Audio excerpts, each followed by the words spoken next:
Moscow, July 17, 1944. A summer morning, clear and warm. The city is lined 6 deep on both pavements. Not cheering, not waving, watching. Column after column of German soldiers shuffle through the streets. 57,000 of them in faded field gray, many still wearing their decorations. Their generals lead the way. Behind each passing column, men with hoses follow, washing the cobblestones clean. 3 weeks earlier, Army Group Center had 900,000 men, 38 divisions, and stood between the Soviet Union and Berlin. This is how it ended. While the world's cameras pointed west, to the landing craft on Norman beaches, to hedgerows and the liberation of Paris, something else was happening 1,500 miles to the east, in the forests and swamps of Byelorussia. The greatest military catastrophe in German history. Almost nobody in the West knew it was happening. This is the story of how it was made inevitable. Not on the battlefield, but in a series of planning rooms, weeks before a single shot was fired. What happened is inseparable from where it happened, and from what that place looked like on a map in the spring of 1944. 3 years after Operation Barbarossa, the Eastern Front runs roughly north to south across 1,000 miles of forest, steppe, and river. The Red Army has been pushing the Germans westward since Stalingrad. In the south, it has liberated almost all of Ukraine. In the north, the lines have shifted. But in the center, in the forests and marshes of Byelorussia, the front has barely moved. The Germans have held here. A large salient, bulging eastward into Soviet lines, remains in German hands. The Soviets call it the Belarusian balcony. From a German perspective, this looks like strength.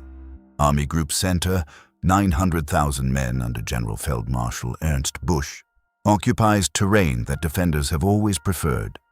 Dense birch and pine forest, the vast waterlogged reaches of the Pripyat marshes to the south, rivers wide enough to anchor a line, tracked vehicles bogged down, supply columns slow to a crawl.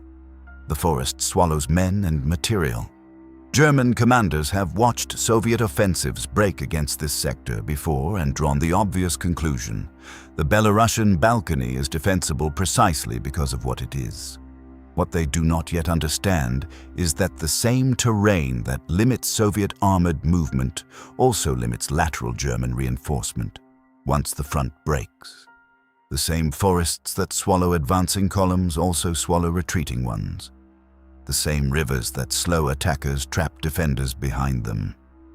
The Belarusian balcony is not a fortress. It is a killing jar waiting to be sealed.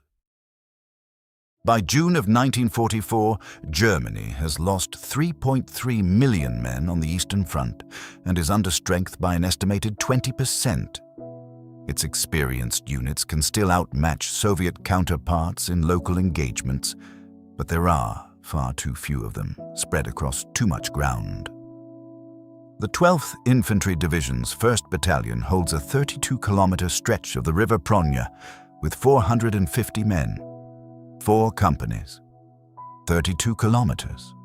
On paper, it is a defensive line.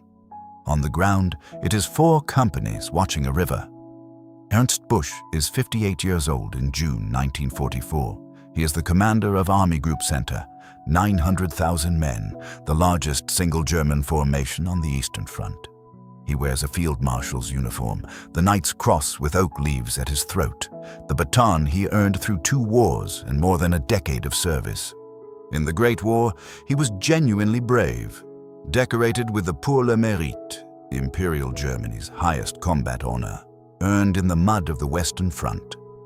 Busch is an ardent supporter of Adolf Hitler. His loyalty is not complicated by doubt, or at least not by doubt that survives contact with Hitler's disapproval. He owes his field marshal's baton more to that loyalty than to operational brilliance, and somewhere, at some level, he knows it. When his professional judgment and Hitler's orders point in different directions, Busch has shown, repeatedly, which wins. In the spring of 1944, Hitler orders Bush to transfer his 56th Panzer Corps south to Army Group North Ukraine. Bush has doubts. He raises them, he is rebuffed and ridiculed, and then he transfers the corps. It is a pattern that has defined his command, and it will define its end. His subordinates are less resigned. General Hans Jordan, commanding the 9th Army, the formation holding the southern sector of Army Group Center's front, watches the Soviet build-up opposite his lines and reaches a conclusion that is precise, documented, and completely accurate. He does not hedge, he does not soften it. He writes that if a Soviet offensive breaks out, the army will either have to go over to a mobile defense or see its front smashed. The warning is relayed upward. Hitler dismisses it. Bush does not press. By early June, the Wehrmacht has stripped Army Group Center of 33% of its artillery, half its tank destroyers, 88% of its tanks, the entire operational reserve of the Eastern Front, 18 Panzer and mechanized divisions, has been redeployed south to Model's Army Group North Ukraine. Army Group Center is left holding its 900 kilometers of front with a total of 580 tanks, tank destroyers, and assault guns combined. The 9th Army sector now has only 143 soldiers per kilometer. The reason for this catastrophic stripping of resources is an assumption, held with complete conviction at OKH, that the next major Soviet offensive will fall in the south, against Romania, against the Ukrainian steppe. The terrain there suits armor. The strategic prize is greater. The intelligence confirms it. All 5 of Stalin's tank armies are positioned in the south. Luftwaffe reconnaissance has been flying missions over the Ukrainian concentration areas and reporting back exactly what German planners expect to see. The conclusion seems unassailable. Army Group Center, in its difficult forested terrain, is not the target. It is the one sector the Soviets would be foolish to attack. Every part of that conclusion is correct, and every part of it has been engineered. The Red Army of June 1944 is not the Red Army of June 1941. 3 years of catastrophic learning, of encirclements, of failed counterattacks, of armies lost entire, have produced a force that has changed at the structural level. It has learned to plan with what it knows and improvise with what it doesn't. It has learned to trust its front commanders to think and execute within a plan, rather than calling Moscow before adjusting to a changed situation.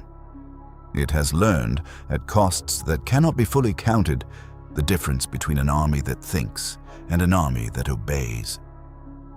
The man commanding the 1st Belarusian Front, the southern axis of the coming offensive, is Konstantin Rokossovsky.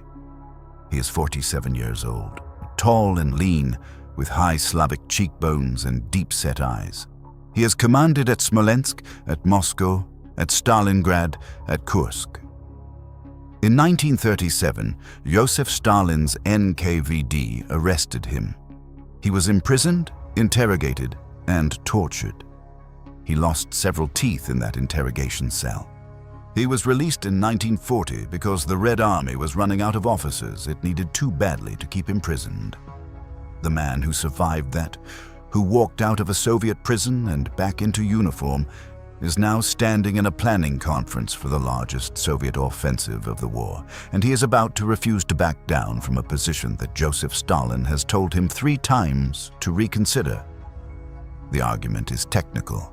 Rokossovsky wants 2 simultaneous breakthrough points rather than one concentrated blow. Stalin prefers the single point, standard Soviet doctrine, the hammer strike. He sends Rokossovsky out of the room to think it over. Rokossovsky returns. 2 breakthrough points, Comrade Stalin. He is sent out again. The room waits. He returns. 2 breakthrough points. The 3rd time, something shifts. Stalin walks to Rokossovsky and puts a hand on his shoulder. The room holds its breath. Then, your confidence speaks for your sound judgment. Across 1,000 miles of front, Ernst Busch had been rebuffed once and stopped asking. The deception campaign, the Maskirovka, is the operation's invisible architecture, assembled over months with a discipline that shaped every piece of intelligence the Germans would read throughout the spring. The Soviets are assembling 2.4 million troops against Army Group Center, 20 combined arms armies, 2 tank armies, 5 air armies, 172 divisions. They move at night through the pine forests under radio silence. Communications are routed through telephone lines rather than radio. Lines the Germans cannot intercept. When reconnaissance aircraft approach the northern build-up areas, they are turned back. Only specific flights are permitted to go through. Over the south, over Ukraine, over the visible tank concentrations. What the Luftwaffe photographs is real. The 4 tank armies in the south are actually there. The Germans see them, report them, and draw exactly the conclusion the Soviets need them to draw. The threat in the south is genuine, and it exists precisely so that the catastrophe in the center can proceed undetected. General Ivan Chernyakhovsky commands the 3rd Belarusian Front on the northern axis. He is 38 years old, the youngest front commander in the Red Army, and its only Jewish front commander. He has risen from Tank Corps commander through sheer competitive skill, one promotion following another. He is at the absolute height of his powers in June 1944. He will be dead in 8 months, killed by artillery in East Prussia in February 1945. He does not know this. Nobody in the room with him knows this. The weapons assembled for the offensive are enumerated in the planning documents with the matter-of-fact specificity of logistics. The T-34/85, upgunned with an 85mm cannon that defeats most German armor at combat ranges. The Il-2-Sturmovik ground attack aircraft, more of them built than any other aircraft in history, deployed en masse to hunt columns on open roads. The Katyusha multiple rocket launchers, whose screaming salvos have become one of the most feared sounds on the Eastern Front. And the 220,000 Studebaker and Dodge trucks that have arrived from American factories in Indiana and Michigan. The vehicles that will make it possible to pursue a broken army group 400 miles in 5 weeks without the supply chain collapsing. The trucks come from the United States. The soldiers who drive them are Soviet. The pursuit they make possible will end in Berlin. By mid-June, everything is in place. 2.4 million men, hidden in forest and darkness, waiting. The Germans conclude the offensive will fall in the south. They are right. They have spent 3 months being carefully taught to reach that conclusion. June 19th, 1944. Night falls over the pine forests of Belarusia. There are 270,000 Soviet partisans in those forests. They have been fighting the German occupation for 3 years, losing people, losing villages, running from anti-partisan sweeps that have exterminated entire communities, that have killed 1 million civilians and the entirety of Belarusia's Jewish population. Tonight, they have been given coordinates. At intervals along every railway line connecting the Dnieper to Minsk, 10,500 demolition charges are placed. Every bridge in the operational area. The telephone cables carrying German military communications along the length of the front. At a signal, staggered for maximum effect, the night sky over the forest goes orange. 10,500 explosions, stretching hundreds of kilometers, detonating in darkness. By dawn on June 20th, the railway network that carries every shell, every ration, every replacement soldier moving toward Army Group Center is gone. Every bridge blown, telephone lines cut. Army Group Center's communications are paralyzed for the first 48 hours of what is coming. The main offensive has not yet begun. June 22nd, 1944. 3 years to the day from Operation Barbarossa, the morning that German armor crossed into the Soviet Union and changed the history of the century. 3 years later, at dawn on this same date, Field Marshal Ernst Busch boards a plane to Bavaria. He is flying to the Berghof to sit with the Führer. At 5 in the morning, the artillery opens. 250 guns per kilometer of front at each of the breakthrough points. Rolling barrages that destroy forward trenches and pillboxes, then catch retreating soldiers in the open before they reach the next line. The sky over the Belarusian forest turns orange. The ground moves. German defenders in forward positions have nowhere to go. Katyusha salvos come in long, screaming arcs over the tree lines. In the north, General Bagramyan's First Baltic Front launches what is nominally a reconnaissance phase, a probing attack to prepare for the main assault. His forces advance 5 kilometers. Then 10. By nightfall on June 23rd, they have pushed 16 kilometers into Army Group Center's left flank along a 50-kilometer front. Bagramyan sets aside his phased plan and orders an immediate full advance. The first blow has torn straight through. The 3rd and 2nd Belarusian fronts attack 24 hours later. Chernyakhovsky's 3rd Belarusian advances 10 to 11 kilometers on the first day. The lines do not bend, they break. At his headquarters in Bavaria, Ernst Busch receives a telephone call. Soviet shells are falling along his front. He catches the first available plane east. By the time he lands that afternoon, contact with Army Group North is lost. His left flank has ceased to exist. The warning Hans Jordan filed in the spring, that the front would either adopt mobile defense or be smashed, is being confirmed sector by sector, hour by hour. As Soviet tanks roll through the gap where the 9th Army's left flank stood, the advancing formations pass through forest clearings and ruined villages where the evidence of 3 years of German occupation has been left in the ground. Mass graves, burned homesteads, the markers of what was done here during the years of control. The soldiers moving through those clearings know what they are looking at. It does not slow them down. Hitler has designated certain cities as Feste Plätze, fortified places to be held to the last man, regardless of encirclement. The theory is a breakwater, isolated garrisons forcing the Soviet tide to split around them, disrupting supply lines, buying time. It is a theory that depends on those garrisons being resupplied and relieved. Neither will be possible. In the north, 4 divisions of General Golovitzer's 53rd Corps are locked into the defense of Vitebsk.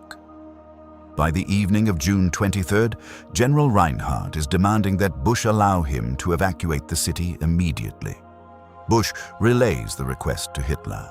Hitler agrees that 3 divisions may attempt to break out, but 1 must remain to hold Vitebsk. The negotiation takes time. Time is the one thing Golovitzer's corps does not have. On the morning of June 26th, the 53rd Corps attempts to break through the encircling Soviet ring. The ring is too strong. All 4 divisions are lost, wiped from the German order of battle without a trace. What escapes the Soviet lines falls into the hands of the partisans in the forests, who have little enthusiasm for taking prisoners. In the south, Rokossovsky's plan, the plan he returned to 3 times in Stalin's conference room, executes. 2 Soviet corps drive through the German lines east and south of Bobruisk simultaneously, converging from opposite directions. By June 28th, 70,000 German troops, 2 entire corps, are encircled in and around the city. Panic breaks out among the formations milling through Bobruisk's streets, leaderless columns, no clear chain of command, artillery falling from multiple directions at once. The pocket is sealed. At 11 o'clock that night, the breakout attempt begins. 20 surviving tanks from the 20th Panzer Division lead a column through the Soviet lines. Roughly 15,000 men get through.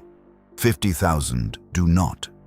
In under 7 days of fighting, Rokossovsky's First Belarusian Front has killed 50,000 German troops, captured 20,000 more, and seized 366 armored vehicles and 2,664 artillery pieces. The plan Stalin told him 3 times to reconsider has, with complete precision, produced one of the most total tactical destructions of the entire war. At Mogilev, the garrison holds until June 27th, when the commander surrenders what remains of his command. The fortress has held. It has also been completely irrelevant. The Soviet columns are already past it, moving west. The roads leading out of the pockets tell the same story. Soviet tanks, artillery, and Sturmoviks working the open roads through the forest corridors, which become charnel houses of burned-out vehicles and dead men. Like the French generals in May 1940, the German High Command draws halt lines on maps that Soviet forces have already passed. Hitler counts on Soviet troops exhausting themselves and running short of supplies. The trucks from Indiana keep rolling. 3 Soviet armored columns race west. From the northwest, through the forests where Vitebsk stood a week ago. From the east, down the Moscow-Minsk highway. From the south, from Bobruisk, facing almost nothing. Without the Luftwaffe to contest the air, without reserves to block the roads, the spearheads move at a pace that makes operational planning on the German side almost irrelevant. 125 miles in less than 12 days. Hitler's fireman arrives.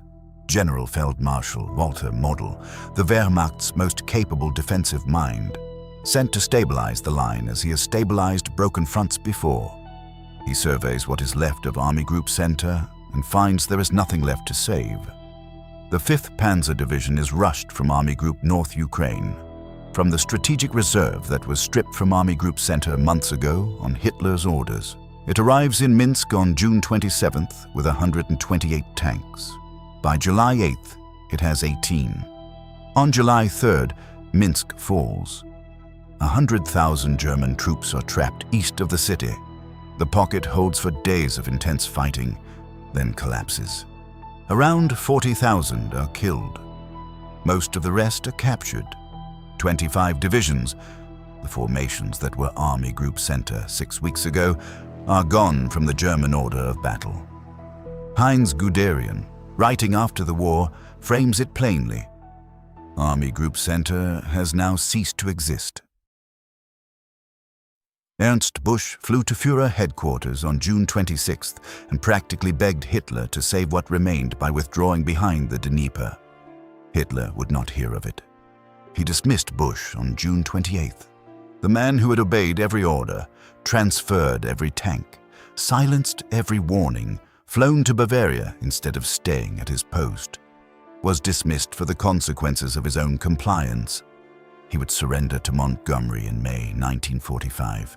He would die in a prisoner of war camp in Aldershot, England, 6 weeks later. He is buried in Staffordshire. Moscow, July 17th, 1944. The same street. The same 57,000 German prisoners, generals at the front, shuffling through the city in their faded field gray. Soviet citizens lining the pavement 6 deep. Some weeping, some silent, some throwing objects, some, and behind each passing column, the men with hoses washing the cobblestones clean of German footprints. The ripples from Byelorussia spread in every direction. Romania changes sides in August. Finland leaves the war by September. The Red Army's arrival on the Vistula River triggers the Warsaw Uprising, which will end in the destruction of the city and the deaths of 200,000 Polish civilians. The road to Berlin is now 700 kilometers shorter than it was on June 21st. On July 20th, German officers, many of them infuriated by the fortress city doctrine and the amateur strategizing that may have doubled or tripled the losses in Byelorussia, place a bomb under a table at Führer headquarters in East Prussia. The bomb detonates. Hitler survives. The war continues. In 5 weeks, the Red Army has advanced 700 kilometers. German casualties, killed, wounded, captured, reach 450,000. 25 divisions destroyed in the first 4 weeks alone.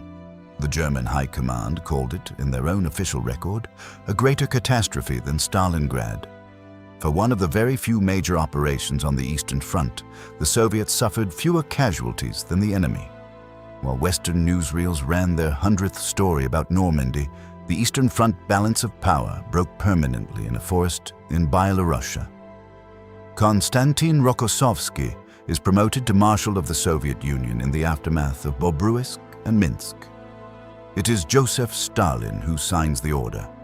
The same Stalin who had him arrested in 1937, who had him imprisoned and tortured and his teeth knocked out in an interrogation cell because he was, for a season, politically inconvenient. The man who survived that, who walked out of prison and back into uniform, who stood in a planning conference and refused 3 times to change his answer, who watched his double envelopment plan destroy 2 German corps in 7 days, is now Marshal of the Soviet Union. He would go on to command the forces that entered Berlin, the prisoner who became the instrument of the regime's greatest victory, the man who had already lost everything and could not be made to flinch. He defied Stalin 3 times in the same room. He was right. Stalin knew it and signed the order. Operation Bagration lasted 4 weeks. The world was watching Normandy. History was made here.